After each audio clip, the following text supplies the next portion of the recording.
Okay, so in the previous 3 videos we've been talking about the trigonometry of right triangles. A right triangle has a 90-degree angle in it. But suppose that we just have a general triangle that doesn't have a right angle in it. That might be close to a right angle, but I didn't intend it to be close to a right angle. I just kind of freehanded a triangle, and I want to know, let's make one that's, let's flip it over, let's make it a little bit nicer, and let's come up with a triangle that does not have a right triangle at all. Is not a right triangle. So okay, we're going to go here. We're going to go here. And we're going to go here. Okay, so there's my triangle, and clearly none of these are right angles. But we can extend what we know about trigonometry, and we can come up with 2 things: the law of sines and the law of cosines. Okay, and they're going to have a lot of different flavors. Law of sines and law of cosines, they're pretty basic, and then they got lots of different flavors to them. The first thing we need to do is we need to label our triangle in a logical fashion. And so we're just going to say, just because that's side A, that's side B, that's side C. Now, what we're going to call our angles, the angle that is opposite side A, we're going to call that capital A. The side that is opposite, the angle that is opposite side B, we're going to call that capital B. And the angle that is opposite side little c, we're going to call big C. Now, the law of sines, the law of cosines are going to relate all these things. Okay, law of sines. Here's a few different flavors for law of sines.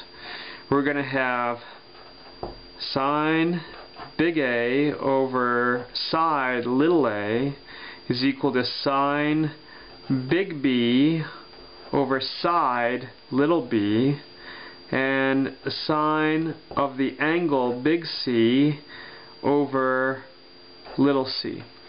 So the sine of the angle divided by the opposite side is the same, that ratio is the same for the entire triangle. So A divided by sine A is the same as B divided by sine B, is the same as C divided by sine C. That is a ratio that is constant. The side divided by the sine of the angle is a constant for the triangle. Now, the different flavor, this is going to be good if we're looking for angles, but I can take the whole thing and I can flip it, and if I take the whole thing and flip it, I get A over sine A is equal to B over sine B is equal to C over sine C. So you can use either flavor of these. And now keep in mind, this one thing that confuses people is these double equal signs sometimes. In practice, we're not going to use this whole thing. What we're going to do is we're going to just use like this part of it. So you're going to have this angle, this side, and you're going to want to find that angle. Or if we go over to these 2 over here, you're going to be given that angle, and that side, and you're going to want to find that side.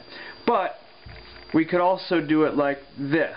So I'm just covering up the middle part. So we say, well, if we know A and C and we know sine of angle A, then we can find sine of angle C. So we can say this equals this. And similarly, we could say that equals that. And so we're only going to be using these in pairs, but we sort of write it out as a triplet just so you can see the whole expression.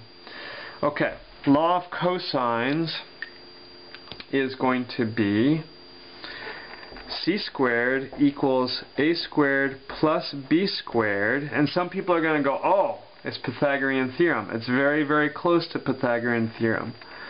Minus 2ab cosine angle c. Now, what different flavors does that come in? Well, the different flavors that comes in, I'm going to have to throw down here, unfortunately. We could say a squared is equal to c squared plus b squared minus 2cb cosine a, or we could say b squared equals a squared plus c squared minus 2ac cosine b.